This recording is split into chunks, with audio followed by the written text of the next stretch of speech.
I am at Zoho SMZ 2025, and I'm with Tony Thomas, the CEO of Zoho US, and got a few questions for him today.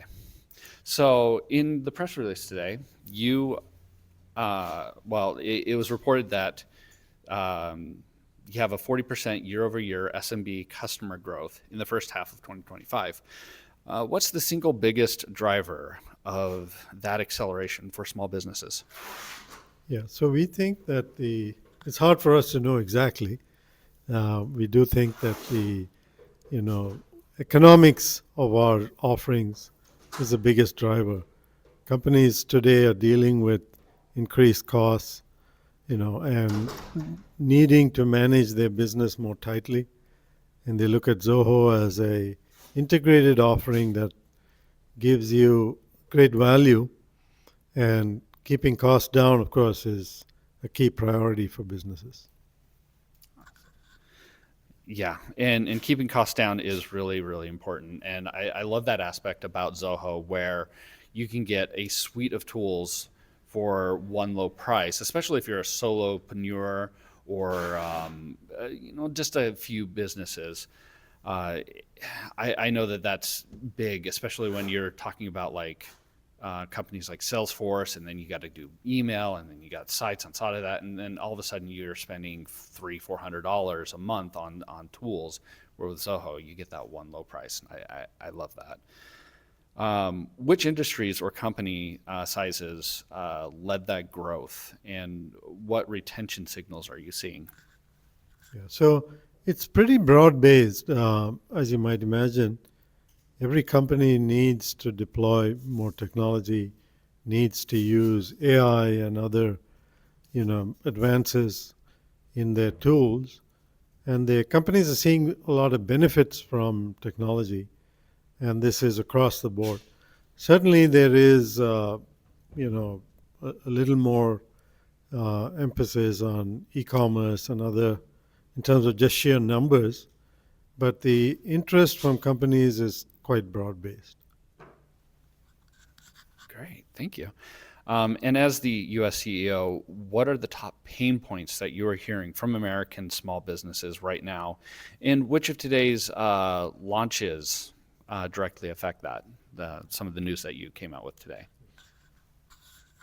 So certainly one of the challenges that small businesses face is the rapidly changing technology as well as the business landscape in general. So the change in technology requires businesses to adopt new tools quickly.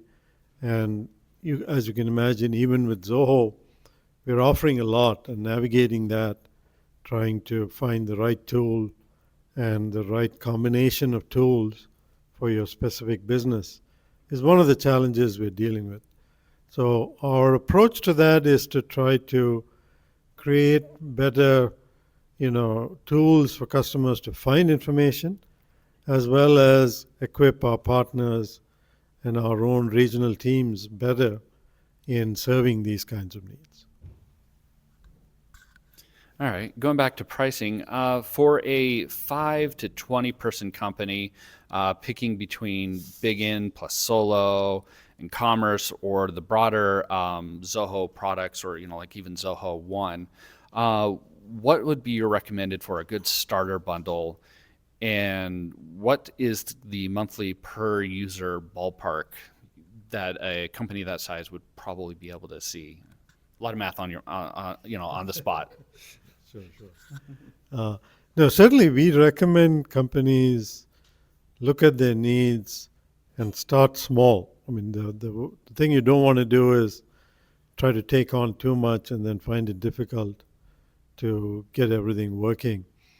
So you probably should prioritize where your needs are and pick the specific tools that are useful to you. That said, we are putting a lot of emphasis on packaging tools that make it easier for small companies. For example, solopreneur is a target. There's an individual trying to do everything. You need tools that are going to make it really easy for you. So Solo is a product that where we have combined a lot of our tools and hidden a lot of the complexity behind it. When it comes to pricing, the you know we start with products that are free, that you don't need to pay for, and to bundles and suites that go up in price. But no matter how you slice it, we don't charge a small business more than $30 per user per month for our entire package of offerings. So it's a pretty attractive price when you look at the number of products we offer in the bundle. Great. And for those small businesses that are getting started with Zoho, what implementation help do SMBs usually get in the form of templates, checklists, videos, guided setups, and how much can be self-done versus needing to get kind of like a consultant or a partner or something like that? Yeah, that's a question I have to punt a little, in the sense that it depends on which products you're talking about, and the type of business you are, how much complexity your specific implementation has. For a lot of products, you don't need any help. You should be able to figure it out. It's self-guided. For other things, it's more complicated. You need to think harder about what is your business process and how the tool needs to be customized, or you adapt your business process to the tool. So it can vary a lot. So, and my knowledge of it is also limited given the breadth of things that we have. But for many tools, absolutely, you can get started without any, external help at all. Perfect. And so for the small business owners that are worrying about switching, the costs involved with it, downtime, all that, what does a typical migration from like Shopify or QuickBooks look like? And do you have any tools that can actually mitigate the downtime when it comes to switching? So this is an area that, as you can imagine, it's a frequent request that we are constantly working to keep up on. So for things like QuickBooks, we have tools to help with the migration, and also work with partners that help you do that.